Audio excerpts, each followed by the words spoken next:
بسم اللہ الرحمن الرحیم۔ ایاک نعبد و ایاک نستعین۔ میرے پاکستانیوں، میں جو آپ سے بات کرنا چاہتا ہوں آج، سب سے پہلے میں اس قوم کو یاد کرانا چاہتا ہوں کہ یہ کسی مقصد کے لیے پاکستان بنا تھا، کیونکہ ہم پہلی جنریشنز تھے جو اس ملک میں بڑے ہوئے۔ ہمارے ماں باپ، ہمارے بڑا جنریشن، وہ ایک غلام ہندوستان میں بڑے ہوئے تھے۔ تو میں اس لیے یاد کرانا چاہتا ہوں کیونکہ جو آنے والی ہماری نسلیں ہیں ان کو پتہ ہونا چاہیے کہ یہ اتنی سٹرگل تھی، ایک ہمارے عظیم لیڈر قائد اعظم، انہوں نے اتنی جد و جہد کی، اتنی قربانیاں دیں، پتہ تھا کہ ان کی زیادہ دیر زندگی نہیں ہے، لیکن انہوں نے کیوں اس خواب کے پیچھے اپنی جان کی قربانی دی، اور پھر لاکھوں لوگ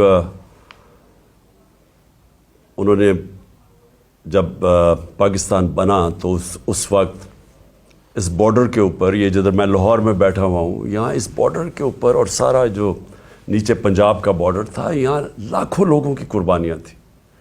تو اس لیے یہ ضروری ہے سب سے پہلے آپ اپنی قوم کو سمجھانا کہ یہ بڑا خواب تھا پاکستان کا۔ اور ہم نے جب بات کی تھی کہ اسلامی فلاحی ریاست، تو یہ یاد رکھیں کہ ہر مسلمان وہ ایک ہی پیریڈ کی طرف دیکھتا ہے جس سے وہ سمجھتا ہے کہ اسلام کی گولڈن ایج تھی، ہمارا سنہری دور تھا، اور وہ تھی مدینہ کی ریاست۔ تو ہم نے اس کو بیس کیا تھا، اس کے اوپر ہماری جو آبجیکٹو ریزولوشن ہے، جو قرارداد پاکستان ہے، وہ سب اسی کے اوپر بیس ہے، مدینہ کی ریاست کے اوپر۔ مثالی اسلامی فلاحی ریاست دنیا کے ملکوں میں پہلے بھی کہہ بیٹھا ہوں، خوشیاں بری مسلمانوں کے اندر کہ ایک ایسی ریاست بن رہی ہے جو کہ اسلام کے نام پہ ہے، کیونکہ کوئی اور ریاست اسلام کے نام پہ نہیں بنی سوائے پاکستان کے۔ تو میں جو ویژن ہے وہ صرف پہلے آپ کو 2-3 جملوں میں ہی بتا دوں کہ جو بنیاد رکھی جاتی ہے مدینہ کی ریاست کی میرے نبی صلی اللہ علیہ وسلم نے، وہ تھی عدل اور انصاف پہ۔ اور اس کے اوپر بہت آج سے تقریباً 800 سال پہلے دنیا کے جو سمجھا جاتا ہے کہ ماڈرن ہسٹری کے باپ تھے، چاہے وہ مغرب ہو یا دنیا مانتی ہے ان کا نام تھا ابن خلدون۔ وہ اپنی کامنٹریز میں لکھتے ہیں کہ اگر اسٹیٹ کے اوپر وہ اپنا سارا تجزیہ نکالتے ہیں کہ اگر ایک ریاست کے اندر عدل اور انصاف نہ ہو، وہاں خوشحالی نہیں آ سکتی۔ یہ آج سے 800 سال پہلے لکھتے ہیں کہ بنیادی چیز خوشحالی کے لیے، غربت کم کرنے کے لیے عدل اور انصاف ہے۔ اور وہ کیوں ہے وہ تفصیل میں بیان کرتے ہیں کہ بزنس بھی، سرمایہ کار انویسٹ اس ریاست میں کرتے ہیں جہاں ان کو پتہ ہو کہ یہاں قانون مکمل طور پہ ان کی حفاظت کرے گا، کوئی طاقتور آ کے ان کی زمین پہ، ان کے کاروبار پہ قبضہ نہیں کرے گا، جو وہاں کا ٹیکس کا نظام ہوگا وہ منصفانہ ہوگا، ان کو کوئی یہ خوف نہیں ہوگا کہ آتے ساتھ ہی کوئی قبضہ گروپ ان کی جگہ پہ قبضہ کر لے گا، کیونکہ وہ انصاف ہوگا۔ جدھر انصاف ہے وہ قبضہ گروپ نہیں ہے، جدھر انصاف ہے وہ ظلم نہیں ہے، جدھر انصاف ہے وہ NRO نہیں ہے، وہ بڑے لوگ چوری نہیں کر کے معاف نہیں کروا سکتے، کیونکہ قانون کے سامنے سب ایک برابر ہے۔ تو یہ جب مدینہ کی ریاست کی بنیاد رکھی گئی عدل اور انصاف پہ، تو یہ یاد رکھیں کہ وہ اس وقت بڑے برے حالات تھے، خوشحالی بعد میں آئی، پہلے انصاف آیا۔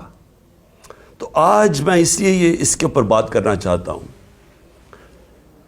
کہ ہم اس ویژن سے اتنا دور جا رہے ہیں کہ مجھے خوف آ رہا ہے کہ ہم بچیں گے بھی یا نہیں بحیثیت قوم۔ ایک انگریزی کی سٹیٹمنٹ ہے، نیشنز وداؤٹ اے ویژن ڈائی۔ قوم جو اپنے نظریے سے ہٹ جاتی ہے وہ مر جاتی ہے۔ تو یہ میں آپ کے لیے یہ باتیں اس لیے رکھ رہا ہوں کیونکہ جب سے یہ ایک سازش کے تحت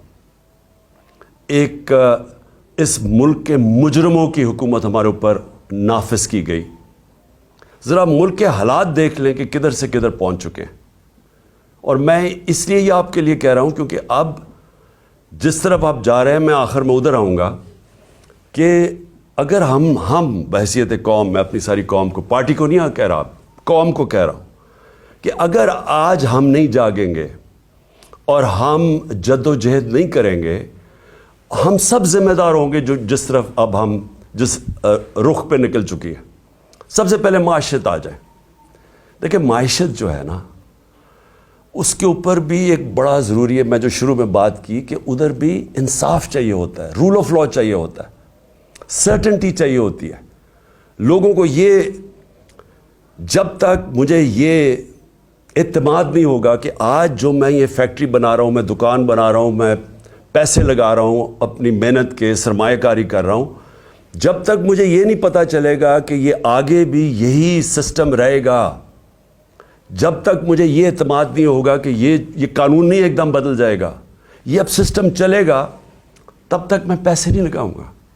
بلکہ وہ یہ چھوڑیں کہ میں ملک میں نہیں لگاؤں گا، باہر سے بھی نہ کوئی پیسے لے کے آئے گا ملک کے اندر سرمایہ کاری کرنے کے لیے، اور اندر سے بھی آپ کے ہمارے جو سرمایہ کار ہے وہ کسی اور ملک میں جا کے پیسے لگائیں گے۔ آپ دبئی میں جا کے کبھی پوچھیں، پاکستانی بزنس مین وہاں کتنے کارخانے بھی چلا رہے ہیں، بزنس بھی چلا رہے ہیں، ان سے پوچھے تو صحیح کہ جب آپ کا ملک ہے، آپ نے پاکستان میں کیوں نہیں پیسہ انویسٹ کیا؟ آپ کیوں دبئی میں جا کے پیسہ لگا رہے ہیں؟ اور ملیشیا میں بھی یہی ہے۔ تو وہ سب سے پہلی بات کہیں گے کہ یہاں ہمیں اعتماد ہے ان کے قانون کے اوپر، ہمیں یہاں رول آف لا نظر آتا ہے، اس لیے ہمیں اعتماد ہے کہ جو ہماری انویسٹمنٹ ہے، جو سرمایہ کاری ہے، ان کا قانون اس کی حفاظت کرے گا، اس لیے لوگ انویسٹ کرتے ہیں۔ اور ہماری جو سب سے بڑی طاقت ہے اوورسیز پاکستانی، جن 1 کروڑ اوورسیز پاکستانی ہے، 10 ملین اوورسیز پاکستانی ہیں۔ آپ یہ سمجھ جائیں کہ اگر ان میں سے میں پھر سے ایک فگر دیتا ہوں، 20 لاکھ بھی 15 سے 20 لاکھ پاکستان میں سرمایہ کاری کرنی شروع کر دیں تو ہمیں کوئی کسی کے سامنے ہاتھ پھیلانے کی ضرورت نہیں پڑے گی۔ لیکن وہ کیوں نہیں آتے یہاں؟ کیونکہ ان کو اعتماد ہی نہیں ہمارے انصاف کے نظام میں۔ بلکہ جو آئے تھے ہمارے دور میں، جو آئے تھے وہ سوچ رہے ہیں ملک چھوڑ کے جانے کا۔ اور وہ کیوں میں صرف 3-4 موٹی، زیادہ میں نے اور چیزوں پہ بات کرنی ہے، تو میں صرف آپ کو معیشت کے اوپر صرف فگرز دے دوں۔ جس دن ووٹ آف نو کانفیڈنس ہمارے خلاف سازش کے تحت کیا گیا تو ڈالر پاکستان میں 178 روپے کا تھا۔ 178 روپے کا ڈالر تھا جب vote of no confidence assembly میں دائر کیا گیا۔ آج ابھی 9 مہینے ہوئے ہیں، آج پاکستان کے اندر ڈالر 100 روپیہ مہنگا ہو چکا ہے۔ صرف اب ایک ہفتے کے اندر 50 روپیہ ڈالر مہنگا ہوا ہے۔ ہمارے 3 سال 8 مہینے کے اندر 55 روپیہ ڈالر مہنگا ہوا۔ یہاں صرف ایک ہفتے کے اندر 50 روپے ڈالر مہنگا ہوا ہے۔ میں کیوں ڈالر کا آپ کو بتا رہا ہوں کہ اس کے بہت بڑے اب آگے جا کے اس کے اثرات پڑنے لگے ہیں عام لوگوں کے اوپر۔ آپ جو سن رہے ہیں، آپ سب کے اوپر اب اس کے اثرات آنے لگے ہیں کہ یہ آ چکے ہیں، مہنگائی آ چکی ہے۔ ابھی بھی جو مہنگائی ہے 50 سال میں پاکستان کی تاریخ میں سب سے زیادہ مہنگائی ہے۔ اس وقت جو عام انسان چیزیں خریدتا ہے، سب سے جو بنیادی چیز ہے وہ آٹا ہے، وہ 60 روپے کلو سے پہنچ گیا ہے 150 روپے پہ۔ یہ عام آدمی کھاتا ہے۔ اس کے علاوہ گھی کدھر سے کدھر گیا ہے، اور جو لوگ بجلی استعمال کرتے ہیں، گیس کرتے ہیں، یہ سب مہنگی ہوئی اور مزید اور مہنگی ہونے جا رہی ہیں۔ جیسے جیسے روپیہ گرے گا، جو چیز ہم باہر سے خریدتے ہیں، جس میں جدھر بھی امپورٹ شامل ہے، وہ سب مہنگی ہوتی جا رہی ہیں اور ہوں گی آگے جا کے۔ تو اس کے ابھی پورے اثرات آئے نہیں ہیں، آنے والے ہیں۔ تو یہ کیسے کون سی قیامت آئی تھی کہ پاکستان کے اندر اس طرح کی معیشت ڈوبنے کے اوپر کھڑی ہے؟ کیا ہوا ہے؟ تیل کا ہی کہتے ہیں نا اصل تو اثر. ہم تیل امپورٹ کرتے ہیں, تیل جب مہنگا ہوتا ہے, بجلی مہنگی, اس کا سارا اثر پڑ جاتا ہے ٹرانسپورٹ پہ, ہر چیز پہ, اور جب وہ ہر انسان کو افیکٹ کرتی ہے. تو تیل پھر سے میں بتا دوں کہ ہمارے دور میں $110 سے $115 بیرل پہ گیا تھا. آج پہلے کوئی $75 پہ چلا گیا تھا, نیچے گر کے اب کوئی $85 کے اوپر تیل ہے بیرل. تو کس وجہ سے یہ ایک دم یہ جو طوفان آ گیا مہنگائی کا, اور ہر چیز مہنگی اور روپے پہ پریشر. آج پاکستان کے ریزروز ادھر پہنچ گئے ہیں جدھر ہم نے جب ایٹمی دھماکہ کیا تھا تو اس سے بھی نیچے پہنچ گئے ہیں. تو جو ریزروز, اگر آپ اس کا مطلب یہ کہ جب آپ کے ریزروز گرتے ہیں تو روپے پہ پریشر پڑ رہا ہے, اور جب ریزروز گرتے ہیں اس سے بھی خوفناک چیز جو ہم سب کو, ہم سارے پاکستانیوں کو تشویش ہوگی سن کے کہ ہماری سیکیورٹی پہ اس کا افیکٹ جاتا ہے. ہندوستان کے ریزروز کچھ پتہ نہیں $550 ارب ہیں, $550 ارب ہیں, ہمارے $3 ارب سے بھی نیچے گر گئے ہیں. تو کہاں $550 ارب اور کہاں $3 سے نیچے گرنے کا. صرف آپ کو اگر کبھی آپ کو دل کے اوپر اگر تکلیف پہنچانی ہے تو ہندوستان کی چینلز دیکھیں آج کل وہ کس طرح پاکستان کا نام لے رہی ہیں کہ یہ صرف 9 مہینے کے اندر ملک کدھر سے کدھر پہنچ گیا. اب میں جو یہ امپورٹڈ گورنمنٹ کے imported finance minister Ishaq Dar, پہلے تو انہوں نے بڑی بڑکیں ماری کہ 200 سے میں نیچے ڈالر کروں گا. پھر IMF کو انہوں نے دھمکیاں دی, پھر موڈیز جو ریٹنگ ایجنسیز ہے اس کو دھمکیاں دی, اور آج اپنے گھٹنے ٹیک لیے ہیں, اور آج کہہ رہے ہیں کہ جی کرتا تو سب کچھ اللہ ہے, اس کی مرضی کے بغیر تو کچھ نہیں ہوتا, لیکن اللہ نے بھی کوئی کنڈیشنز لگائی ہوئی ہیں کہ میں تب تمہاری مدد کرتا ہوں تب تم یہ چیزیں کرو. اور اس کے بعد خیرات کے اوپر آ گئے ہیں کہ خیراتی اداروں کو کہیں گے کہ وہ آ کے مدد کریں پاکستان کی. اس کا مطلب کوئی روڈ میپ, کوئی سلوشن نہیں ہے, کوئی آگے راستہ نہیں ہے, ان کو کوئی پتہ نہیں ہے کہ اب یہاں سے آگے جانا کیسے. اور میں آپ کو پیشن گوئی کرتا ہوں کہ یہ اور یہ جو امپورٹڈ سارے لوگ مسلط کیے گئے ہیں یہ بھاگنے کی بھی تیاری کر رہے ہوں گے. ان کا اسٹیٹ پاکستان میں نہیں ہے. اسحاق ڈار کے اور ان کے بچوں کی ذرا پراپرٹیز دیکھیں اور ان کے پیسے باہر کتنے پڑے ہیں. ان کا جو ماسٹر ہے نواز شریف, اس کی ذرا رہن سہن لنڈن میں دیکھیں کتنا ہے. آصف زرداری کی کتنی پراپرٹیز باہر پڑی ہوئی ہیں, یہ سب کو پتہ ہے, ہماری ایجنسیز کو پتہ ہے. جو آج لوگ ان کی مدد کر رہے ہیں, جو ہینڈلرز پیچھے سے بیٹھ کے, ان سب کو پتہ ہے کہ ان کی پراپرٹیز کتنی باہر پڑی ہیں, کتنا پیسہ اس ملک کا چوری کر کے گئے. تو آج یہ کہہ رہے ہیں کہ خیرات پہ پاکستان, یعنی کہ بیرون ملک لوگ پیسہ خیرات کے اوپر پاکستان دیں اور اپنا پیسہ باہر رکھا ہوا ہے. کون ان کو پیسہ دے گا؟ تو اس کا مطلب ان کے پاس کوئی روڈ میپ نہیں ہے. تو پہلے تو اکنامکلی آج میں نے بتانا تھا کہ آج ہم کدھر کھڑے ہیں. اس کے بعد دوسری چیز آ جائیں جو میں نے شروع کی تھی بات, انصاف اور رول آف لاء کی. جو آج ہمارے بنیادی حقوق, فنڈامنٹل رائٹس, جس طرح ان کو مسترد کیا گیا, جس طرح ان کی وائلیشن کی گئی اس جب سے یہ امپورٹڈ حکومت ہمارے اوپر بیٹھی ہے. میں پھر سے ریپیٹ کرتا ہوں, جنرل مشرف کے مارشل لاء میں میں اپوزیشن میں تھا, مجھے جیل میں ڈالا گیا, لیکن میں آپ کو یقین دلاتا ہوں کہ اس طرح کا کبھی ہم نے ایسا ظلم نہیں دیکھا جو انہوں نے کیا. میں صرف نام لکھے ہوئے ہیں کہ جو انہوں نے ہمارے ساتھ کیا. ڈاکٹر شہباز گل, ایک یونیورسٹی پروفیسر, باہر امریکہ کی یونیورسٹی میں پڑھانے والا, اپنا سب کچھ یعنی بڑی سیلری چھوڑ کے آتا ہے پاکستان. اس کو ننگا کر کے جو تشدد کیا گیا, الٹا لٹکایا گیا, یعنی اس نے جرم کیا کیا تھا؟ کوئی ہمیں بتائے جرم کیا کیا تھا اس نے. اور مجھے افسوس سے کہنا پڑتا ہے کہ ہمارے انصاف کے نظام نے اس کے فنڈامنٹل رائٹس کی حفاظت نہیں کی. اس کے اوپر مزید اور کیسز کر دیے گئے. کبھی وہ کراچی جا رہا ہے تو کبھی بلوچستان میں کیسز کر رہے ہیں. تو کوئی یعنی کدھر گئے ہمارے فنڈامنٹل رائٹس؟ کون سے ملک کے اندر جو اپنے آپ کو جمہوریت کہتا ہے وہاں لوگوں سے ایسے ہوتا ہے جو اس سے ہوا؟ ابھی تک وہ ریکور نہیں کیا شہباز گل. ابھی تک جس طرح اس کے اوپر تشدد کیا گیا, ابھی تک اس کا اثرات اس کے اوپر ہے. کوئی اس کو انصاف ملنے کی آس پاس سے کوئی نظر نہیں آ رہا, بلکہ ابھی بھی کیسز بھگت رہا ہے وہ. اور ایک آدمی جو ملک کی مدد کرنے آیا تھا, اپنی سے بڑا آئیڈیلزم لے کے آیا تھا, وہ پیسے خرچ کر رہے وکیلوں کے اوپر, اپنے کیسز کے اوپر. میں اس کی اس لیے مثال دے رہا ہوں کیونکہ شاید ملک کے غدار ہوں, کوئی دہشت گرد ہوں, تو شاید ان کو تو ایسے ٹریٹ کرتے ہوں, لیکن ایک پولیٹیکل آدمی, ایک سٹیٹمنٹ کے اوپر اس کے اوپر یہ ظلم کیا گیا. پھر جو اے آر وائی کا جو اس وقت جو ٹی وی چینل کا اس بیچارے کا جو نیوز ایڈیٹر ہے, اس کو کوئی کام ہی نہیں تھا, اس کو رات کے 3 بجے اٹھا کے لے گئے.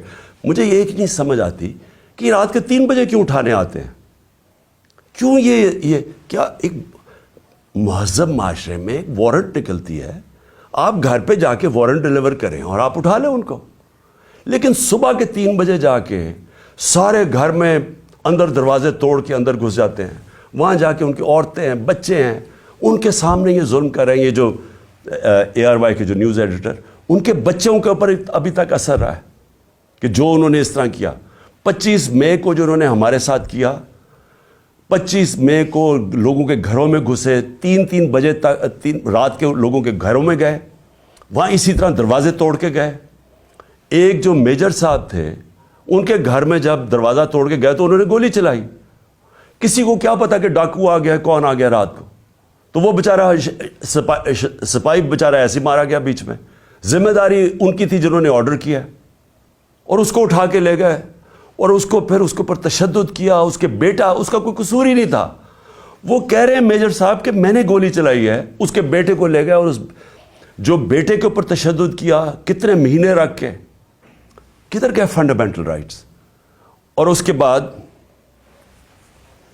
اعظم سواتی سینیٹر, باہر پیسے اس نے جا کے پیٹرول پمپ کے اوپر امریکہ میں کام جھاڑو دے کے اپنی بزنس بنائی, پیسہ بنایا, اور وہی آئیڈیلزم لے کے وہ پیسہ سب اپنا پاکستان بھی لے, پاکستان بھی آ گئے, سینیٹر بن گئے. ایک ٹویٹ کے اوپر, اور ٹویٹ اتنی سچی ٹویٹ ہے کہ باجوہ کو کہہ رہے ہیں کہ آپ نے NRO2 دیا, ساری قوم کہتی ہے اس نے دیا, اس میں تو کوئی شک نہیں ہے. اس کے اوپر جو تشدد کیا گیا, بچوں کے پوتے اور پوتیوں کے سامنے صبح کے 3 بجے گھس کے اس کو پہلے مارا, پھر حوالے کیا گیا نامعلوم افراد کے جن کا نام بھی انہوں نے لیا ہے, اور ان کو اس کے اوپر ننگا کر کے پھر تشدد کیا. پھر ایک گندی ویڈیو بنا کے بیوی کو گھر دے دی, بیوی اور بیٹی کو. یعنی یہ کون سی بنانا ریپبلک میں, کدھر گئے فنڈامنٹل رائٹس. پھر آگے آ جائیں, فواد چودھری پھر صبح کے 3-4 بجے پہنچ گئے گھر, ادھر سے پھر اٹھایا, ہتھکڑیاں لگائیں, اوپر کپڑا, یعنی یہ کوئی دہشت گرد تھا کیا تھا. اس کو پھر پھرایا چاروں طرف, اور جو اس سے کیا, چھوٹی بیٹیاں وہ ٹراماٹائزڈ, بیٹیوں کے اوپر اثرات ابھی تک. پھر شندانہ گلزار, کیا اس نے شندانہ نے کیا کہ اس کو دہشت گرد بنا دیا. یہ جمہوریت ہے, آپ اگر کوئی بیان دیتا ہے اس کو مسترد کر دیں. یہ کیسے ہو گیا کہ اس کے بیان کے اوپر اس کو دہشت گرد بنا دیا, اس کے اوپر کیس کر دیا دہشت گردی کا. پھر شیخ رشید کو پہلے, اور فواد چودھری کو ہائی کورٹ 4 دفعہ ہائی کورٹ نے آئی جی کو کہا کہ میرے سامنے فواد کو لے کے آؤ.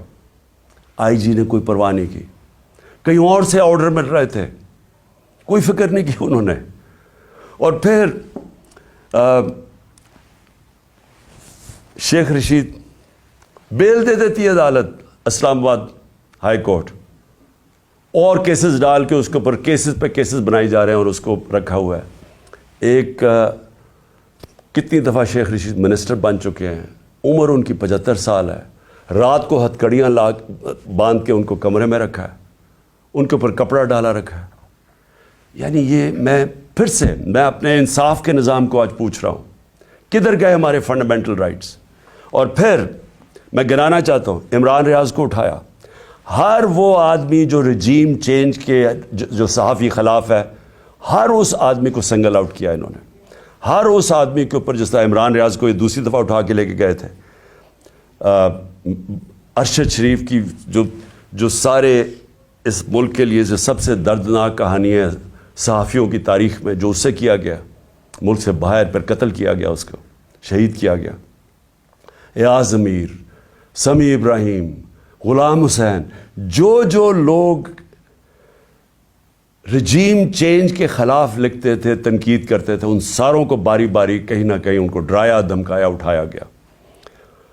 سوشل میڈیا کے ہمارے لڑکے، انہوں نے مجھے ایسی کہانیاں سنائی ہیں جو ہمارے نہیں بھی تھے، انہوں نے لوگوں نے آ کے بتایا ہے، جو ویسی سوشل میڈیا پہ جو تنقید کر رہے تھے ان کو راتوں کو اٹھایا، ان کو بھی لے کے گئے، کہیں کو ننگا کیا، وہی ایک سٹینڈرڈ چیز تھی.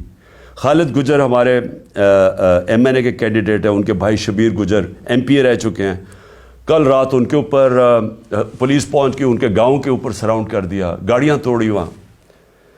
فروخ حبیب، اس کے اوپر ڈکیتی کا کیس ڈال دیا. میرے اوپر اب میں اپنے 60 ایف آئی آر ہے میرے اوپر. اور جو سب سے حیران کن چیز یہ ہے کہ اگر میں ایکس پرائم منسٹر ہوں، اپنی ایف آئی آر نہیں کٹوا سکا، اور اس کے بعد جو جے آئی ٹی بنی تھی، جو چیزیں نکال رہی تھی، جس میں واضح ہو گیا کہ اور وہ لوگ شامل تھے جن کو میں نے 3 نام جو نامزد کیے تھے کہ جو ایف آئی آر میں، وہ واضح ہو گیا کہ وہ اس کے پیچھے ہیں. نہ وہ، پھر سے میں کہتا ہوں کہ جو ڈی پی او گجرات، نہ وہ اپنا فون دینے کے لیے تیار تھا، اس کو بھی کہیں سے حکم آ رہا تھا. نہ سی ٹی ڈی کے اندر وہ جو ایس پی تھا، نہ وہ تیار تھا اپنا فون، جس میں اس نے وہ جو دوسری ویڈیو بنائی تھی، وہ جو شوٹر تھا نوید یا ندیم، نہ انہوں نے دیا، نہ انہوں نے کوآپریٹ کیا. لیکن جو رپورٹ درج کروائی گئی عدالت نے، جے آئی ٹی نے عدالت میں جو رپورٹ درج کروائی، اس کے اندر یہ چیز واضح ہو گئی کہ 3 شوٹر تھے، ایک نہیں تھا، تو دینی انتہا پسند کا سارا ختم ہو گیا کیس. لیکن جو سی ٹی ڈی کے اندر جب اس کو نوید کو اٹھا کے سی ٹی ڈی لے کے گئی، تو وہاں 5 نامعلوم افراد تھے. کیا کام تھا ان کو سی ٹی ڈی میں؟ تو کیا اگر کسی میں کوئی شک ہے تو اب یہ شک ہٹ جانا چاہیے کہ یہ جن لوگوں نے کروایا تھا ان کا کام میری حفاظت کرنا تھا، انہوں نے یہ کروایا سب کچھ، اور اس لیے وہ کور اپ کر رہے ہیں.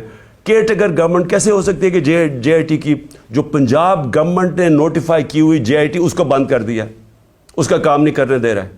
کس چیز کا خوف ہے؟ کیونکہ طاقتور لوگوں نے اپنا فیصلہ کیا ہوا ہے کہ اگر وہ قانون کے اوپر ہیں، یہ ہے.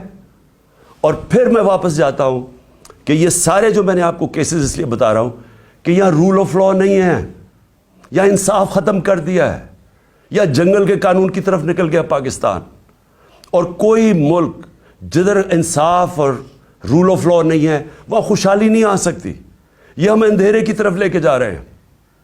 اور یہ مزید جتنی یہ اور کوششیں کر رہے ہیں، جتنا ہمیں ڈرانے دھمکانے کی، یہ صرف ثابت کر رہے ہیں کہ اس ملک میں مائٹ از رائٹ ہے، جس کی لاٹھی اس کی بھینس، کہ کوئی انصاف نہیں ہے کمزور کو.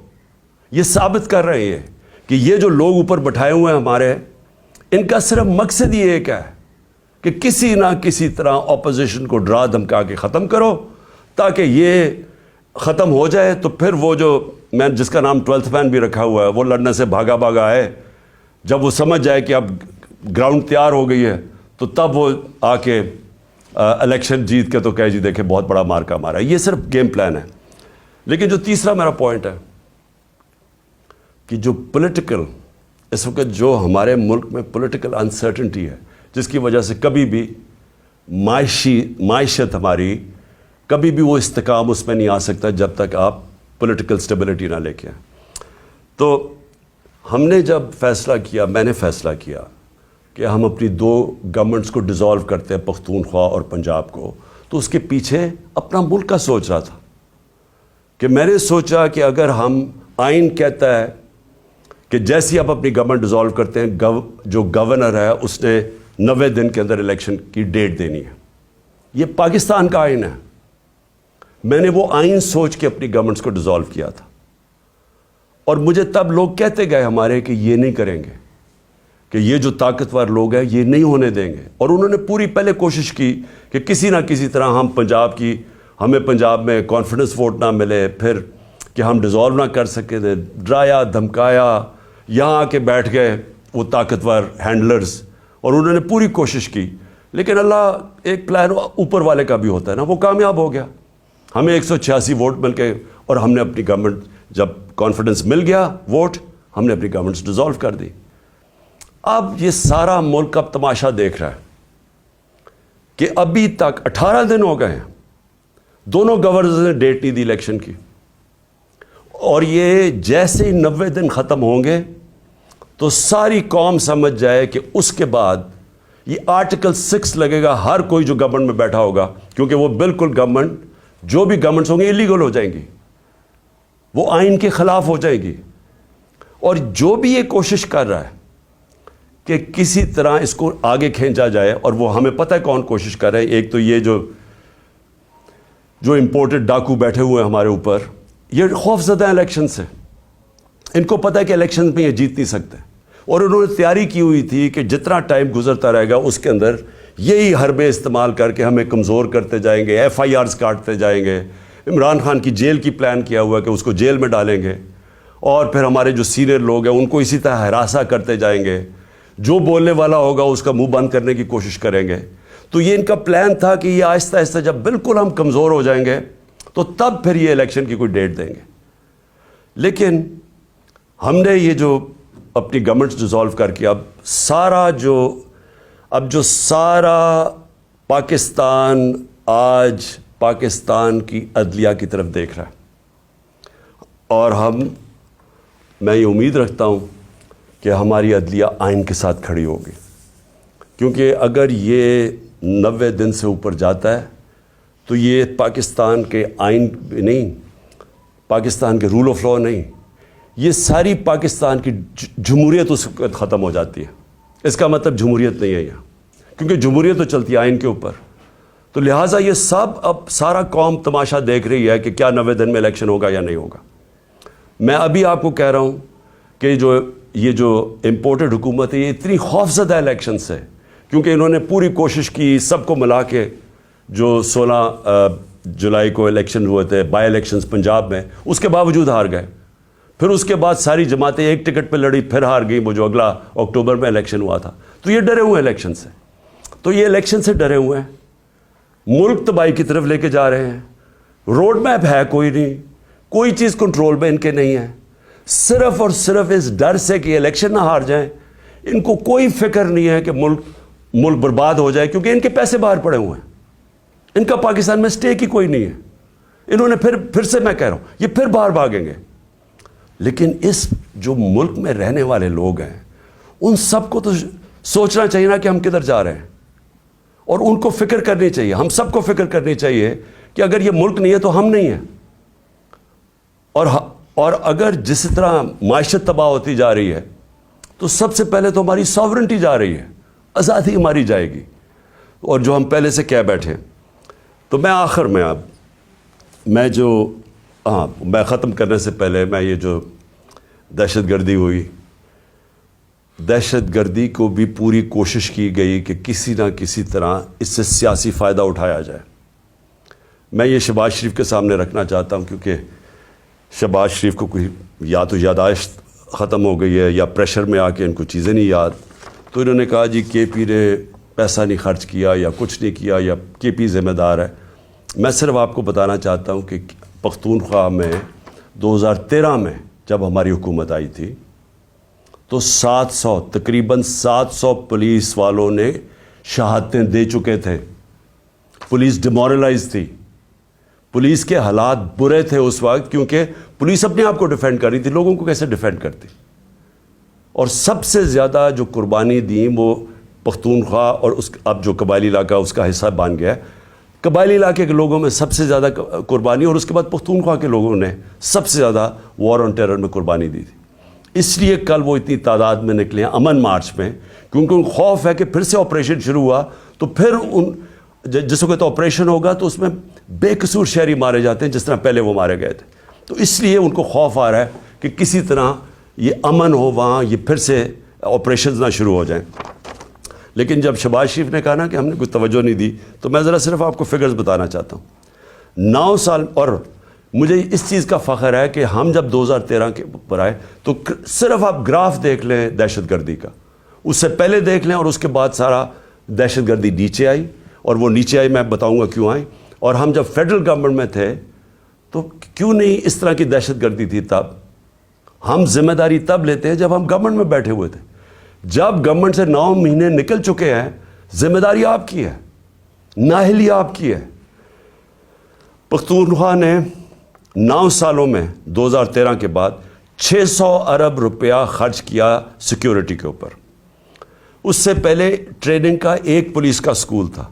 4 سکول بنائے ہمارے ہوتے ہوئے، 4 نئے سکول بنائے گئے پولیس کے ہمارے دور میں 9 سالوں میں.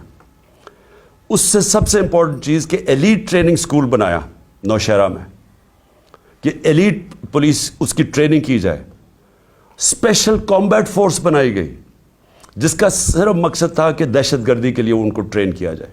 اس کی وجہ سے دہشت گردی نیچے آئی. پھر شہباز شریف نے کوئی کہا کہ جی فورینزک ڈی این اے کی لیبارٹری نہیں بنی. 2017 میں خیبر میڈیکل کالج میں ڈی این اے کی لیبارٹری بنائی گئی. تو میں یہ جو جھوٹ بولے گئے وہ ختم کرنا چاہتا ہوں.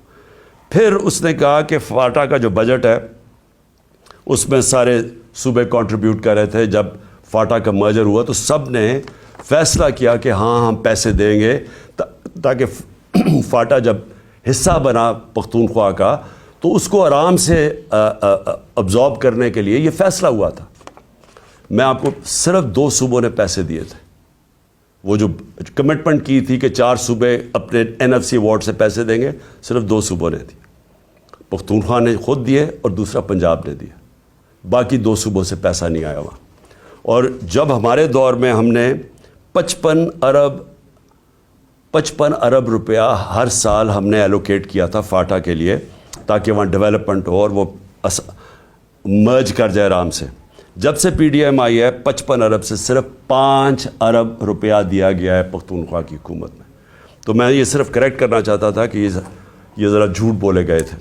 آخر میں جی دیکھیں، میں یہ آخر میں بات کرنا چاہتا ہوں کہ پلان تو ان کا بہت واضح ہے. یہ جو کرپٹ امپورٹڈ حکومت ہمارے پہ مسلط کی گئی ہے اور ان کے پیچھے جو ہینڈلرز ہیں ان کے، پلان تو یہ ہے کہ کمزور کر کے تحریک انصاف کو ڈرا دھمکا کے لوگوں کو کیسز کروا کے، اور پھر بالکل جب یہ کمزور ہو جائے اور پھر الیکشن کمیشن ان کے ساتھ ملی ہوئی ہے، وہ ہر قسم کی مدد کر رہی ہے ان کی الیکشن کی، اور پھر کیئر ٹیکر گورنمنٹس ایسی لے آئیں. میں پھر سے ریپیٹ کرتا ہوں کہ اس ملک کی تاریخ میں کیئر ٹیکر گورنمنٹ کا ایسا مذاق نہیں اڑا جو یہ اب اڑا ہے. یہ ایسی کیئر ٹیکر گورنمنٹس بنائی ہیں کہ ہمارے جو سب سے ہمارے خلاف پولیس والے تھے اور بیوروکریٹس تھے ان کو ہمارے اوپر مسلط کیا گیا. وہ لوگ جو سارے ہمارے اینٹی تھے، یعنی اتنی بھی شرم نہیں آئی کہ 2-3 ہی کوئی ہوتے جو کہ نیوٹرل ہوتے. میں پرو بھی نہیں کہہ رہا، نیوٹرل ہوتے. سارے اینٹی لوگوں کو بٹھا کے 2 گورنمنٹس میں لے آئے. الیکشن کمیشن بھی ان کی، کیئر ٹیکر گورنمنٹس بھی ان کی، پیچھے سے جو مدد بھی ان کی آ رہی ہے، اور اس کے بعد کیسز کروا کے اور جیلوں میں ڈال ڈول کے تو پھر یہ الیکشن کا پلان بنا ہوا ہے. ہم نے جب 25 مئی کو جب ہمارے پر تشدد ہوا تو اگر اس وقت ہم فیصلہ کر دیتا، میں فیصلہ کر دیتا جو ہم نے پلان بنایا تھا دھرنا دینے کا، مجھے پتا تھا کہ اگلے دن خون خرابہ ہونا ہے، کیونکہ انہوں نے اتنا ظلم کیا تھا لوگوں کے اوپر کہ وہاں غصہ تھا. ہم سارے ہمارے ورکرز میں سب میں غصہ تھا، اور مجھے پورا یقین تھا کہ اگلے دن کلیش ہونا ہے اور خون خرابہ ہونا اور انتشار پھیلنا ہے. میں نے وہ کال آف کر دی. جو لانگ مارچ تھی 25 کی صبح کو کال آف کر دی، 26 کی صبح کو. پھر 26 نومبر کو جب لاکھوں لوگ اس پنڈی پہ پہنچے اور ہم نے فیصلہ کیا ہوا تھا کہ ہم ادھر سے پھر اسلام آباد جائیں گے، پھر جب میں نے دیکھا کہ جتنی تعداد لوگوں کی تھی اگر وہ اسلام آباد چلتے تو وہاں پھر کلیشز ہونے تھے, انتشار ہونا تھا, اور پھر ہمیں خوف تھا کہ کلیشز ہونے تھے اور اس کی وجہ سے ملک میں انتشار پھیلا. وہ پھر کال آف کر دی اور فیصلہ کیا اپنی گورنمنٹس گرانے کا. اب ہمارے پاس دو راستے ہیں. جو یہ کر رہے ہیں ملک گیر, ہم سٹرائکس, پہیا جام, ڈیمونسٹریشنز, یہ راستہ ہے. یہ بھی ویسے جمہوریت کا راستہ ہے, لیکن معیشت کا اتنا برا حال ہے کہ اگر ہم اس راستے پہ نکل گئے تو مزید اور نیچے جائے گا. اس لیے میں آج اپنے سارے ورکرز کو, پاکستانی قوم کو, آج سب کو کہتا ہوں کہ تیاری کر لیں. ہم نے جیل بھرو تحریک کرنی ہے. انہوں نے ہمارے اوپر اب اسی طرح کا تشدد کیا. ساری میں اپنے نوجوانوں کو, قوم کو, لوگوں کو تیار کر رہا ہوں کہ اگر یہ سمجھ رہے ہیں کہ اس طرح کا تشدد کرتے رہیں گے اور چپ کر کے بیٹھے رہیں گے تو ہم بہتر یہ ہے کہ بجائے ہم توڑ پھوڑ کریں اور سڑکوں پہ نکلیں, جو ہماری پارٹی تیار ہوئی ہے اس وقت, ہم سارے تیاری کریں جیل بھرو تحریک کی, اور ہم انشاءاللہ پاکستان کے سارے جیلوں بھر دیں گے تاکہ ان کا شوق پورا ہو جیلوں کا, کہ اگر یہ سمجھ رہے ہیں کہ ہمیں اس سے خوف زدہ کر دیں گے اور ہم کسی طرح چپ کر کے پیچھے ہٹ جائیں گے اور اجازت دے دیں گے ان چوروں کو پھر سے اپنے اوپر مسلط کرنے کے لیے, تو یہ ہم ان کا شوق پورا کر دیتے ہیں. تو ساری پارٹی کو اور میں اپنی قوم کو آج کہنا چاہتا ہوں کہ وقت آ گیا ہے, ہم تیاری کریں. میں کال دوں گا, آپ سب تیاری کریں جیل بھرو تحریک کی, اور جیسے میں آپ کو سگنل کروں گا تو سارے ہمارے لوگ نکلیں گے اور ہم اپنی جا کے گرفتاریاں دیں گے, تاکہ ایک ہی دفعہ ان کو پتہ چل جائے کہ قوم کھڑی کدھر ہے. ہمیں پتہ ہے جیلوں میں کتنی کیپیسٹی ہے, اور مجھے پتہ ہے کہ قوم کتنی تیار ہے نکلنے کے لیے, تو ان کا بھی شوق پورا ہو جائے گا کہ دیکھ لیں گے کہ قوم کھڑی کدھر ہے. اس لیے میں آج ساروں کو تیار کر رہا ہوں اور میرے آپ نے سگنل کی انتظار کرنی ہے. پاکستان پائندہ باد.